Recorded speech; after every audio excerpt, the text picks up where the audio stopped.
सो अभिषेक का क्वेश्चन है, सर मुझे याद नहीं होता है तो मुझे सीएस करना चाहिए? फॉर एग्जांपल एक क्वेश्चन याद करने में 1 घंटा लग जाता है, राइट।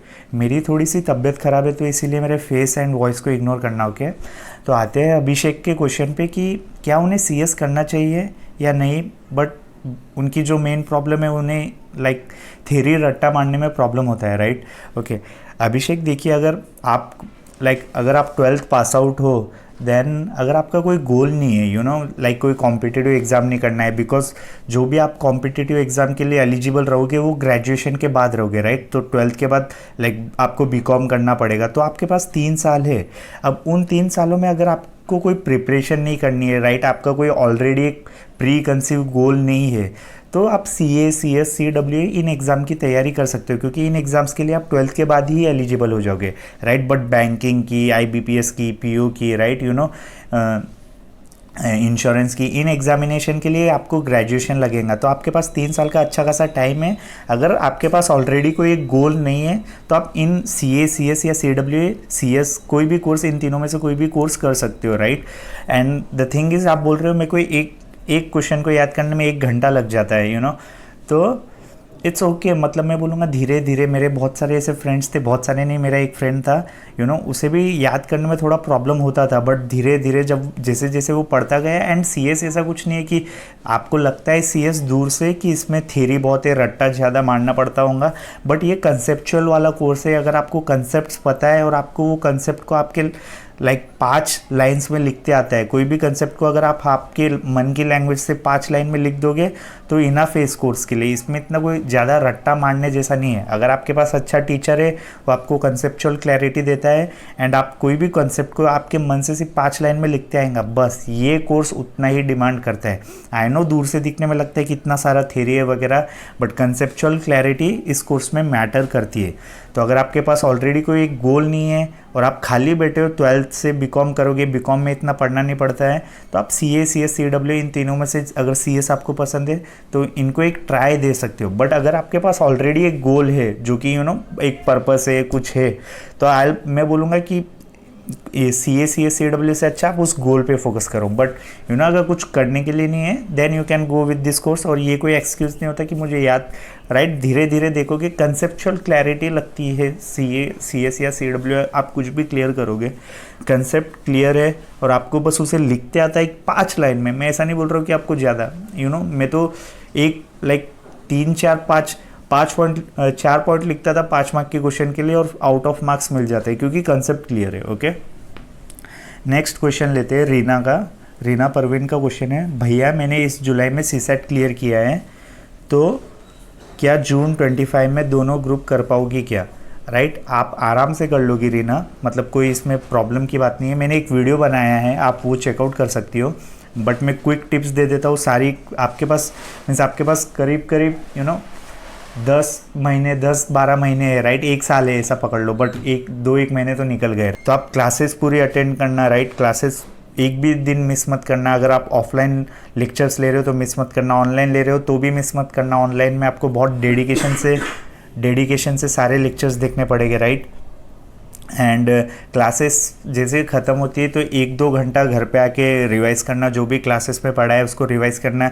एक दिन भी मिस मत करना, हो सके तो संडे को भी ऑफ मत लेना। संडे को जितना आपने पढ़ा है 1 हफ्ते में पूरा रिवाइज़ करना, राइट। इतना कर लोगे तो इनफ रहेगा, राइट। जैसे ही क्लासेस ख़त्म हो जाती है, सिलेबस कंप्लीट हो जाता है, राइट, वैसे आपके हाथ में कुछ 2 से 3 महीने बाकी रह गए, तो उन 2 से 3 महीने में 10-10 या 12-12 घंटे की सीटिंग्स देना। एग्ज़ाम जैसे पास में आएंगी, सीटिंग्स को बढ़ाते रहना, राइट। एंड फिर ऊपर वाले पे रहेगा कि आप पास होगे कि नहीं, इतनी मेहनत करने के बाद भी। बट अगर आप इतना सब करते हो तो आपकी जो प्रोबेबिलिटी है पास होने की वो बढ़ जाएगी, ओके। नेक्स्ट क्वेश्चन है क्रिकेट लवर्स का। Om brother, I am CS executive student who just started studying for December attempt for one module. I always get scared to see many people who study hard and didn't pass even after giving 3-4 multiple attempts. It always scared me, right? देखिए, यही competitive exam ऐसी ही होती है, like यहाँ पे even तो आप hard work करते हो, स्टिल आपका जो पास होने के चांसेस है वो बहुत कम रहते हैं। But that's why competitive exam में लक भी मैटर करता है। तो आप मेहनत करने के बाद भी अगर फेल हो जाते हो तो लाइक हार्ड लक, आप उस पर कुछ कर नहीं पाओगे, वो लक थोड़ा ख़राब था, नेक्स्ट अटेम्प्ट दे सकते हो, राइट।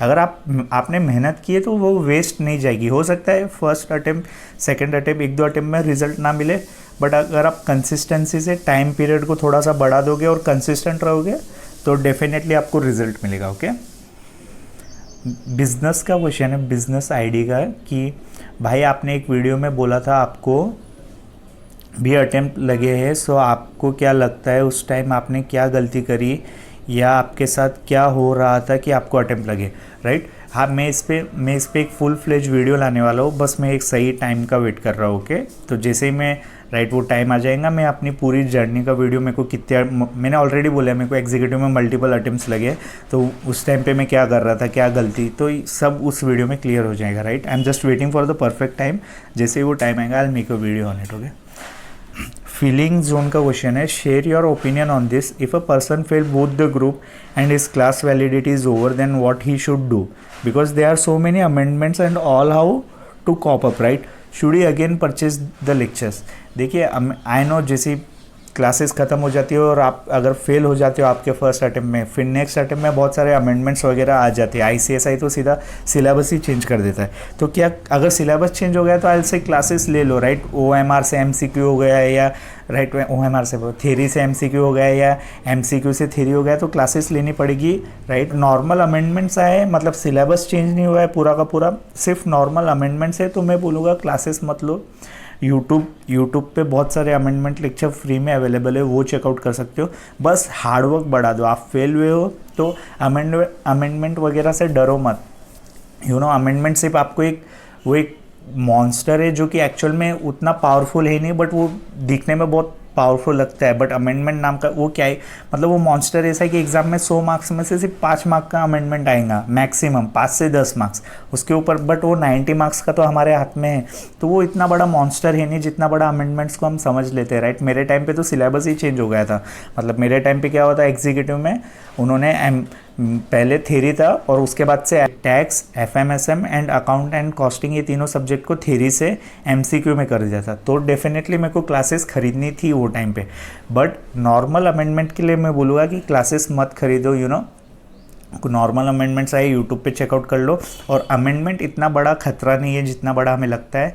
आप चाहोगे तो यूट्यूब पे, जैसे कि मैंने बोला, फ्री लेक्चर्स है। और मैक्स टू मैक्स अमेंडमेंट कितना आएगा, 5 से 10 मार्क्स, 90 मार्क्स का आपके हाथ में, आपने ऑलरेडी पढ़ा हुआ है। जस्ट बिलीव, जो आपने नोट्स बनाए उन पर बिलीव करके पढ़ो। ओके, तो आई थिंक आज के लिए इतना काफ़ी है। ओके।